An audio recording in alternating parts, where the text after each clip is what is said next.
saw Incredibles 2 last night, and it was better than I thought it would be, I'm not gonna lie.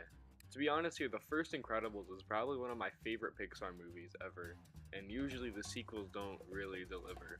I mean, definitely it's not better than the first one by any means, but it's still good. Okay, so let's start off with some of the good stuff here. Obviously, this is gonna be a good-looking movie. It's animated by Pixar. I think that's kind of a bit of a standard by now, but it's still something worth pointing out. This movie looks fantastic. And though it owes a lot to the first Incredibles movie, I still think the soundtrack was also very memorable and catchy.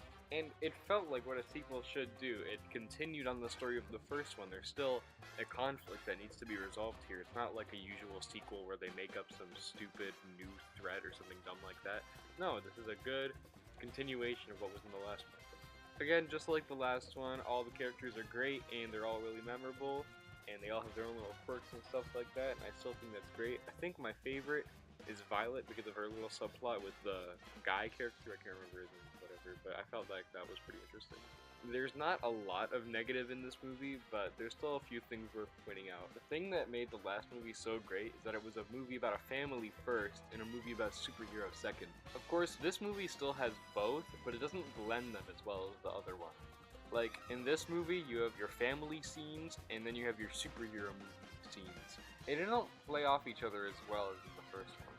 Trying my best not to be as spoilery as possible here, they tried their best to, like, point you away from the big twist, but by doing all that setup, by saying that this person is not the main bad guy, you start thinking, okay, yeah, this person's the main bad guy.